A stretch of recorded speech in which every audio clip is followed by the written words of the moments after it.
docket. One of them is Mr. Carlos Giovanni Ramos, who did post bond. What? Yes, Where is he here? he is. Come here. That way. That way. We don't want you near our DAs. When did he bond out? When did you go out? April 2nd. You are on deferred with us for an attempted auto theft.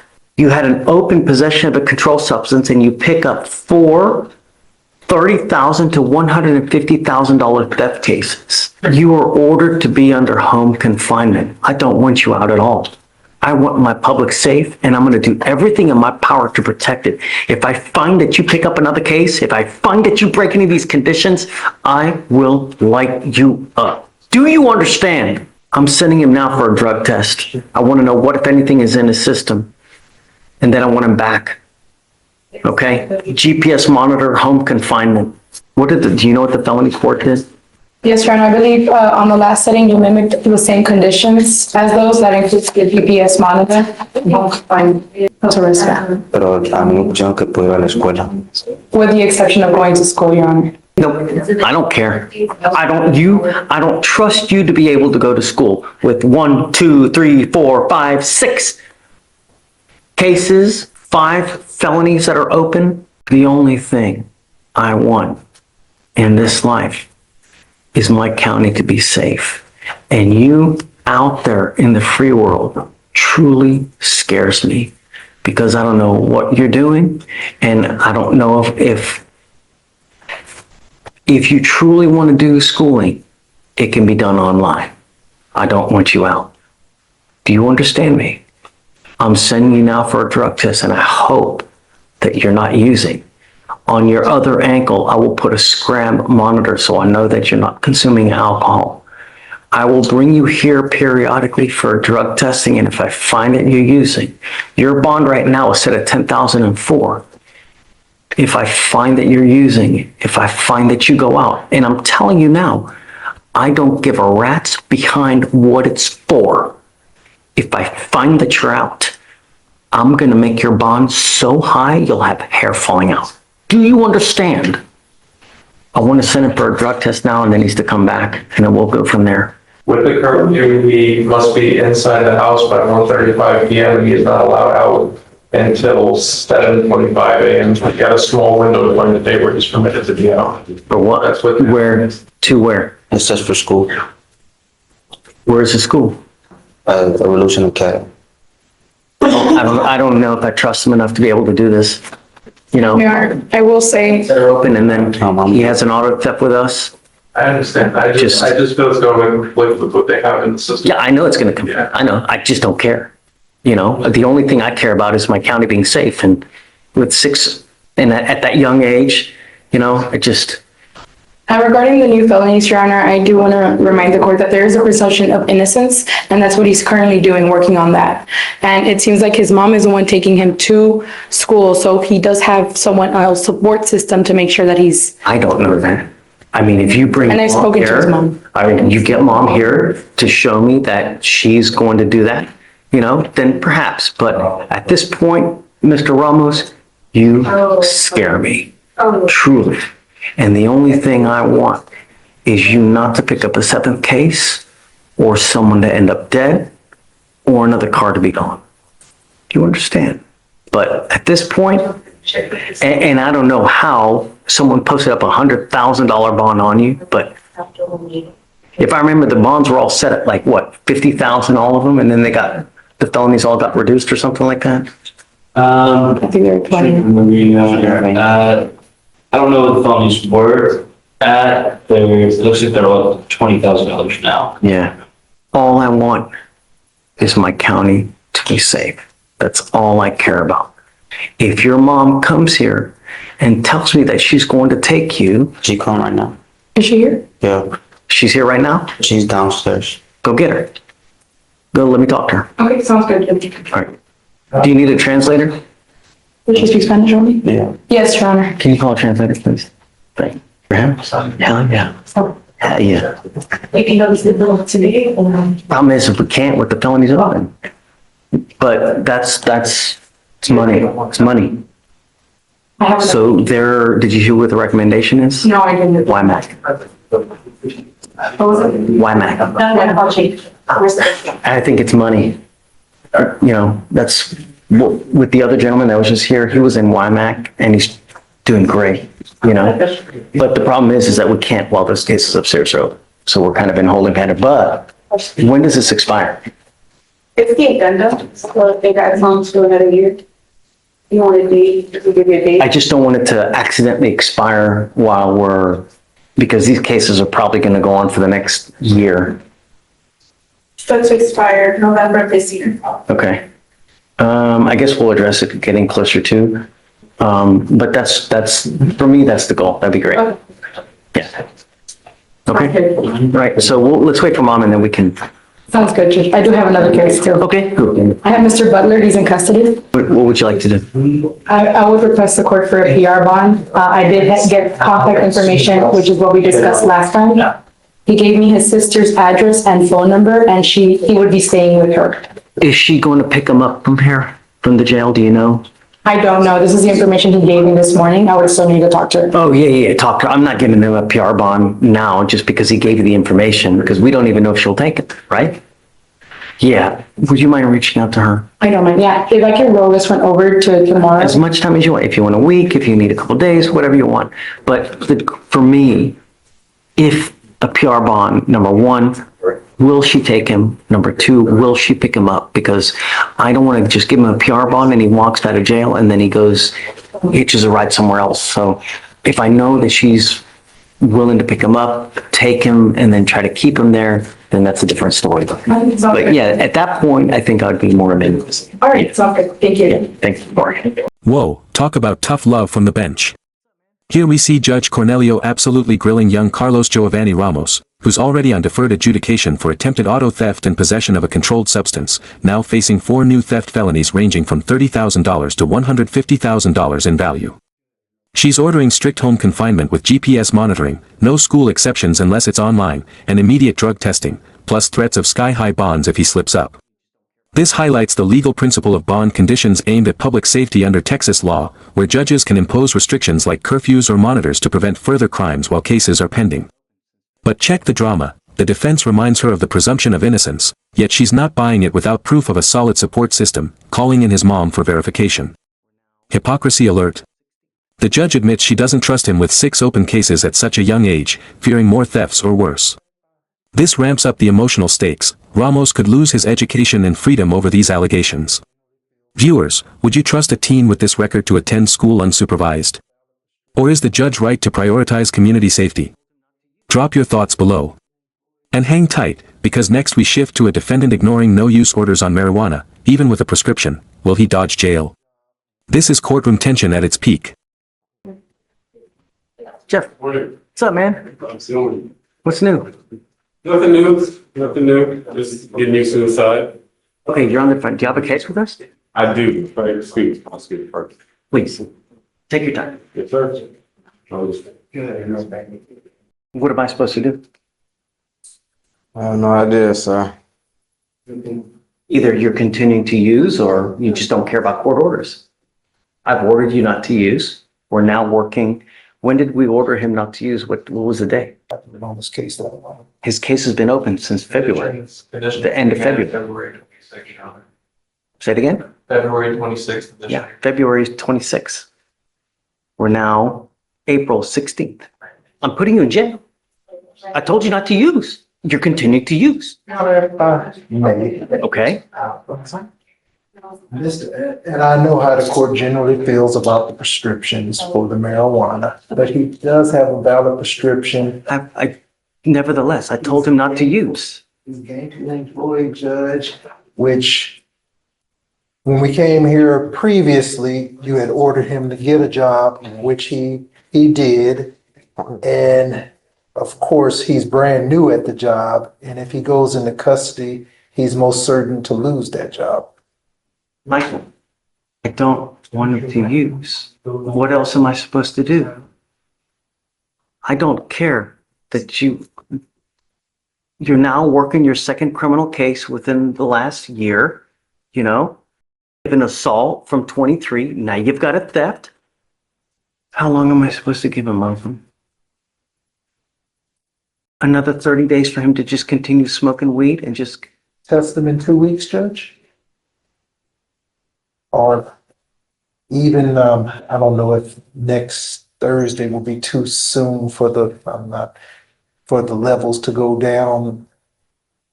I'm not really. do you have levels now? No, not at this time, so there's a rapid test that needs to be confirmed at the lab, so. If you want me to give you the benefit of the doubt of next Thursday, I will do it. You must be here Thursday. Oh man, this defendant's in hot water, testing positive for THC despite clear court orders not to use, even with a valid medical marijuana prescription under Texas's compassionate use program. But the judge isn't having it, overriding that because bond conditions can prohibit substance use to ensure compliance and public safety, as seen in cases like this theft charge following a prior assault. She's ready to jail him on the spot, highlighting the contradiction. He's finally got a job as ordered, but risking it all by continuing use. Emotional weight. Massive. 2 months since the no-use order on February 26th, now April 16th, and he's still positive, claiming tinctures over flour, but the judge calls BS, demanding clean tests or else. This tees up a high-stakes retest next Thursday. If levels don't drop, it screams ongoing use. Witty aside, her line about hieroglyphics or Mandarin. Savage. It underscores frustration with non-compliance. Question for you, should medical prescriptions trump court orders in bond conditions, or is the judge right to enforce zero tolerance? Sound off in the comments. Up next, Miss Gordon's explosive domestic dispute turns criminal, bleach, knives, and car scratches galore. If you test positive for weed, it's not going to go well for you. I've harped on it over and over and over. Yes, sir. Judge, and I don't know the science, is what currently in his system, would it be gone by next Thursday? Or would it still be in his system and he tests If he positive? continues to smoke, then no. But it's by then it'll be 2.5 months. So if it's still in his system, that tells me that he's continued to smoke weed while he's on bond. You know, there's only two things. It's either in your system or it's out of your system. I don't smoke, so I got THC tinctures. I don't smoke flower. It's not a flower. You're not supposed to use anything that has THC in it that could cause you to test positive. You know exactly what you're putting into your body. You know exactly what I've ordered you not to do. We'll put you on for this Thursday. I don't know what else to tell you. I mean, you want hieroglyphics? Perhaps Mandarin? I don't know what else. I'm speaking English here. I've told you what you can and can't do. That's it. I'm going to give you the benefit because of Michael that you got until next Thursday. If you continue to test positive, it's just not going to go well. All right? Yeah, See you sure. Thursday. Thank you, Judge. All right. Good morning, Miss Gordon.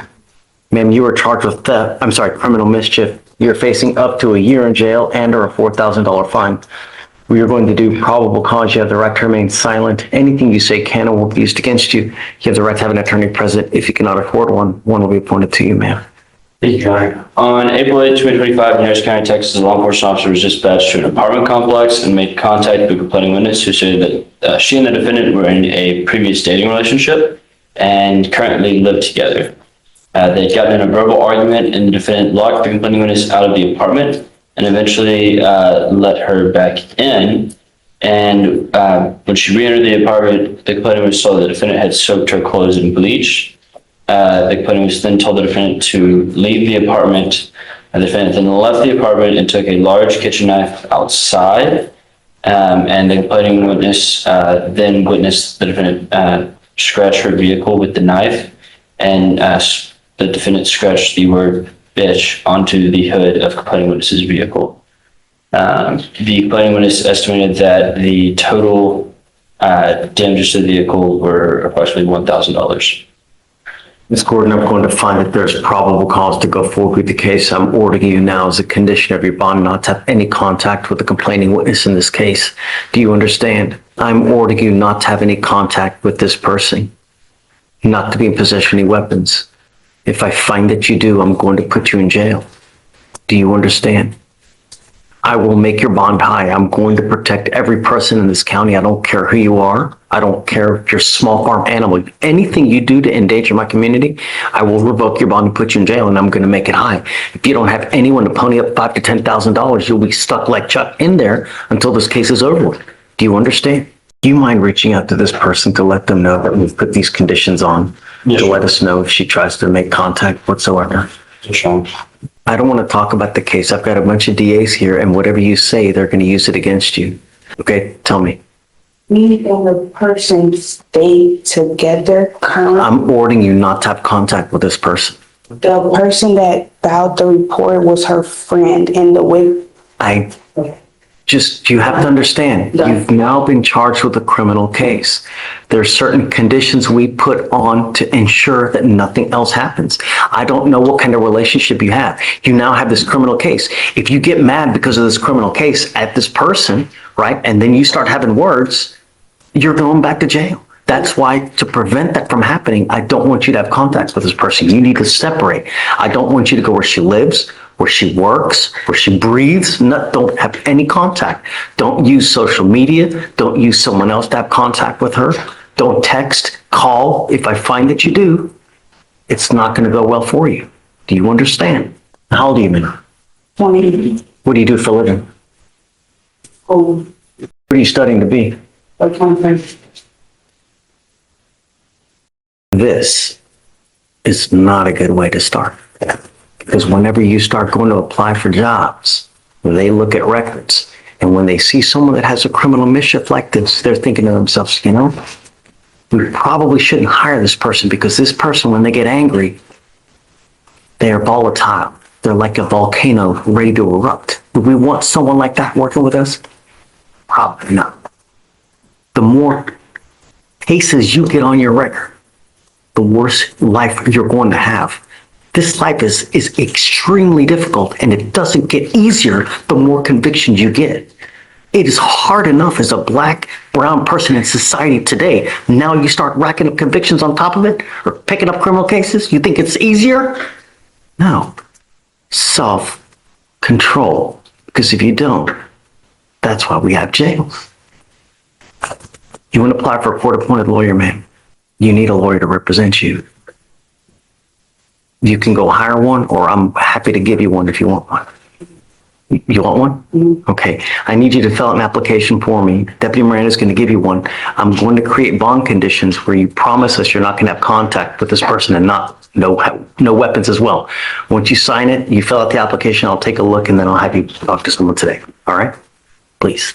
Can you file no contact, no weapons, please? And then also, at some point, reach out to the complaining witness to let them know that we've done this so that she knows. Yeah, sure. I'll do that separately. Thank you. Hey, Judge, we're approaching again on J.D. Gordon, the one with the bond condition. So, Judge, I spoke with the complaining witness. The complaining witness is fine with contact and with the defendant living there as well. Your Honor, I also want to mention that the state's going to be evaluating this case later today for dismissal, just in light of information that I've learned recently. Okay.